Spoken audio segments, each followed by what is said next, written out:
तो फिर करते हैं शुभारंभ।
नमस्कार।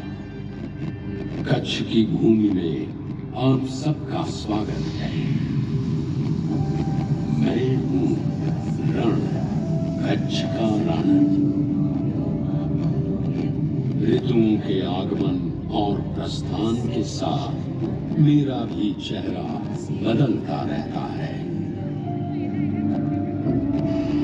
कच्छ जो मेरी जन्मभूमि ही नहीं, रणभूमि भी है, जहां जीना है एक निरंतर संग्राम। प्रकृति के अजब रूप है, कभी जल ही जल तो कभी रज ही रज।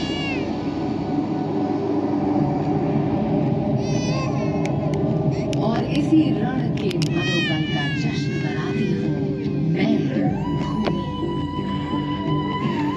आज आप सुनेंगे हम दोनों से कहानियां, वो कहानियां जो अनदेखी है, अनजानी है, हमारे इतिहास की कड़ियां भी है और एक एहसास भी।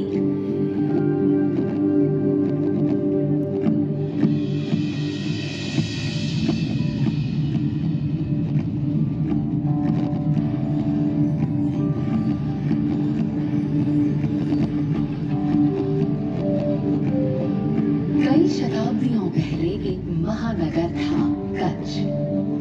एक महानगर जिसकी पावन मिट्टी से जुड़ी थी एक प्राचीन सभ्यता की कहानी। 5000 साल पुरानी हड़प्पा सभ्यता। और हड़प्पा से जुड़े स्थलों में से छठा सबसे बड़ा स्थल है उत्तरी कच्छ में खड़ीर द्वीप पर स्थित धोलावीरा। शानदार नगर आयोजन और शिल्प कौशल की एक बेजोड़ मिसाल।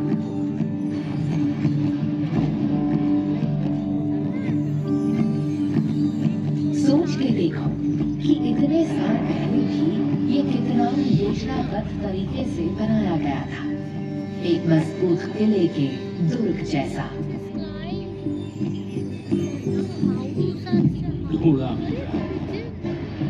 यूनेस्को ने भी मेरे इस हजारों वर्ष प्राचीन शहर को विश्व धरोहर स्थल के रूप में अंकित किया है।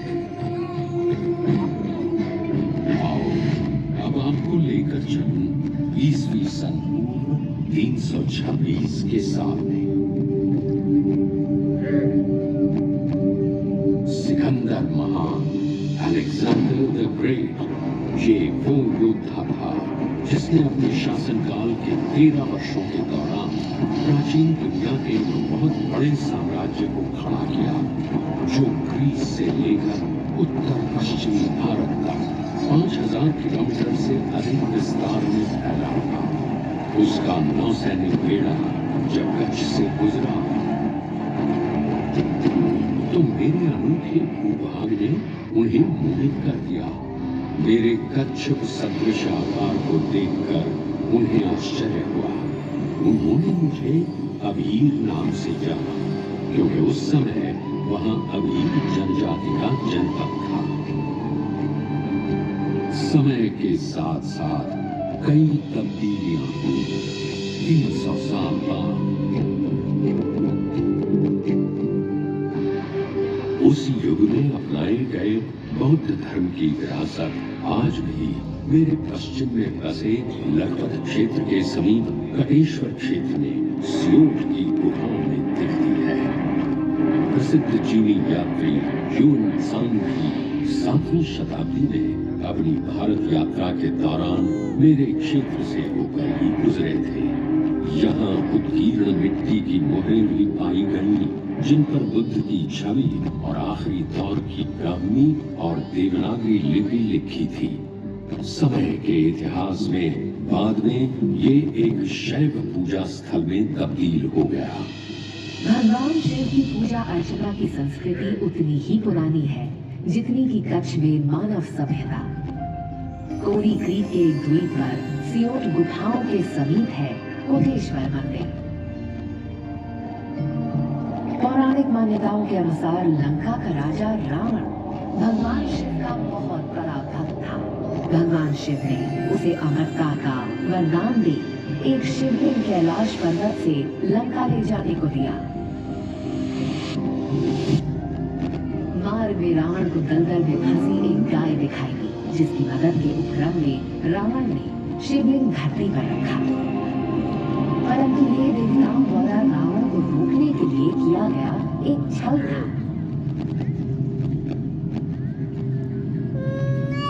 धरती पर रखते ही शिवलिंग की 1 करोड़ प्रतिकृति बन गई।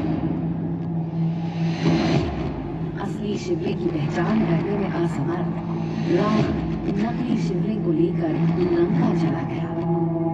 उसके जाते ही सभी नकली शिवलिंग गायब हो गए और एक लौता असली शिवलिंग यही बना रहा।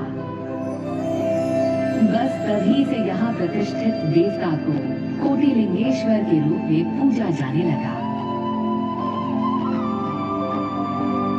जब आप कोटेश्वर मंदिर जाएं, तो समीप ही स्थित है नारायण सरोवर। भगवत पुराण के अनुसार भारत में सबसे पवित्र 5 सरोवर हैं। मान सरोवर, बिंदु सरोवर, पंपा सरोवर, पुष्कर सरोवर और नारायण सरोवर। हिंदू पौराणिक कथाओं के अनुसार भगवान विष्णु ने अपने दाहिने पैर के अंगूठे से जिस जगह भूमि को कुरेदा, वहीं नारायण सरोवर का निर्माण हुआ। कहते हैं नारायण सरोवर की यात्रा किए बिना आपकी यात्रा अधूरी ही रहती है। एक तरफ आध्यात्मिकता की शांत और अलौकिक आबो हवा और दूसरी तरफ मेरी ये भूमि अपने शासकों की वीरता, बहादुरी और दयालुता की लोक कथाओं में डूबी हुई है। वीरता की बेजोड़ मिसाल झलकती है झारा की लड़ाई।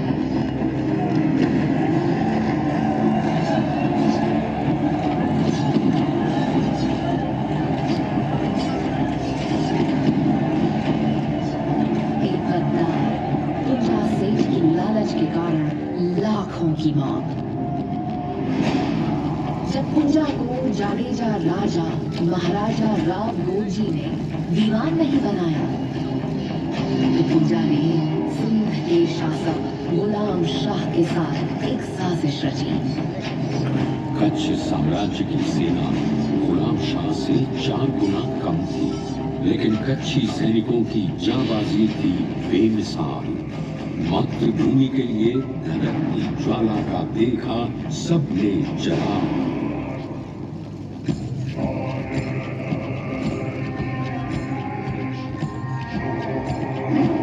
युद्ध जीत न पाए, पर लड़े जब तक धड़की आखिरी सांस। गाथा गीत बताते हैं कि इस खूनी लड़ाई में लाखों सैनिकों की जान चली गई।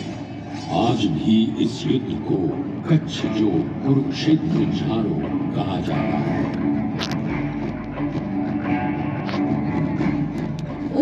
1971 के भारत पाकिस्तान युद्ध के समय भारत के पश्चिम भाग में एकमात्र एयरपोर्ट भुज में ही था। पाकिस्तान ने बमबारी कर इस एयर स्ट्रिप को पूरी तरह से तबाह कर दिया।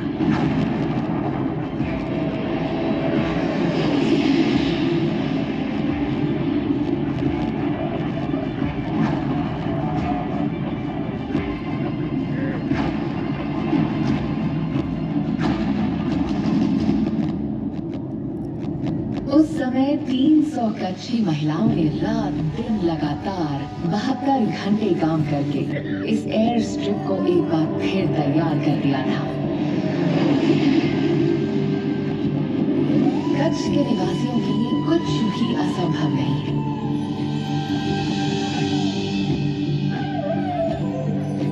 नामुमकिन को मुमकिन कर दिया उन्होंने, और रक्षक मन उन्हीं की एक बुलंद निशानी है।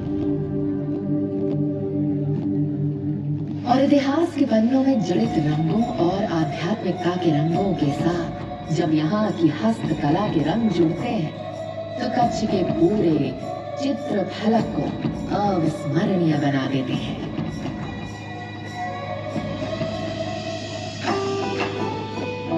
इंद्रधनुष की छटा झलकती यहाँ की खास कच्ची कढ़ाई के हर धागे के साथ। कच्ची कढ़ाई की धूम पूरे विश्व में है। महिलाएं अपने दक्ष हाथों से एक पूरे कपड़े के टुकड़े पर इतनी ज़हीन कढ़ाई करती है जिसे भरत कहा जाता है और जो देखते ही बनती है।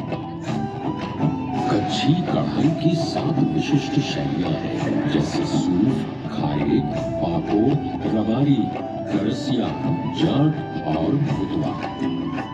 सिलाई कढ़ाई की सदियों पुरानी कारीगरी और कढ़ाई में जड़ी सैकड़ों दर्पण बुनते हैं रेशमी धागों की ये विविध रंग बिरंगी दुनिया।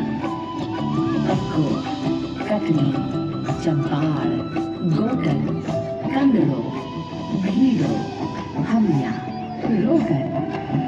परंपरा है मेरे प्रांत की, जब जाए ससुराल बेटियां तो संदूक में ले जाएं 10 ऐसी पोशाकें, संग मायके की ढेरों कहानियां। कच्ची कारीगरी की बात हो तो अजरक की प्राचीन तकनीक और सिंधु घाटी सभ्यता की लकड़ी की ब्लॉक पेंटिंग का जिक्र तो मैं अवश्य करूंगी।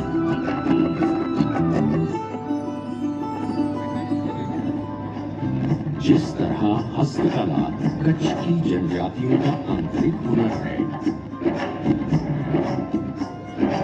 उसी तरह वीरों की भूमि कच्छ में एक अंतर्निहित वीरत्व है।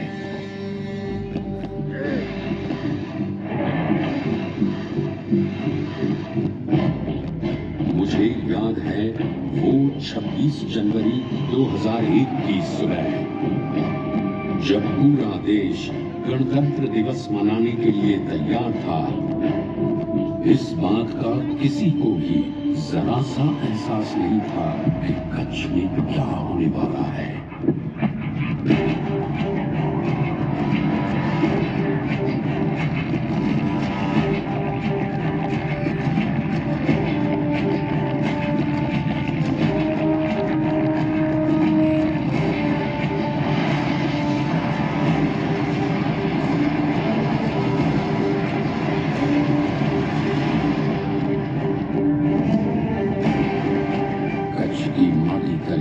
प्रकृति ने अपना रौद्र रूप दिखाया। जमीन हिल उठी और 2 मिनट में 200 से अधिक गांवों की तबाही हुई। 20,000 से अधिक मासूम लोगों की जान चली गई और 1.5 लाख से ऊपर निवासियों को गहरी चोटें पहुंची।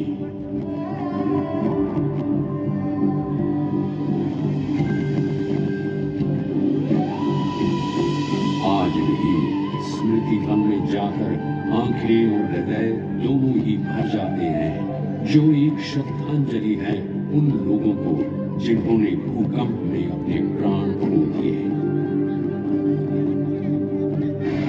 लेकिन कच्छ एक रणभूमि है और कच्छ के लोग योद्धा से कम नहीं। लोगों के मनोबल से, एक असाधारण नेतृत्व करने वाले के बल से कच्छ का पुनर्निर्माण हुआ। आज माननीय प्रधानमंत्री जी और तत्कालीन मुख्यमंत्री के अभूतपूर्व नेतृत्व में कच्छ में अनगिनत उपलब्धियों में से एक है गढ़ी सांतलपुर सीमा राष्ट्रीय राजमार्ग, जिसने धोलावीरा और ढोरडो के बीच की दूरी को बहुत ही कम कर दिया है। और प्रगति की राह पर एक और उपलब्धि, विश्व का सबसे बड़ा Gujarat hybrid renewable energy park.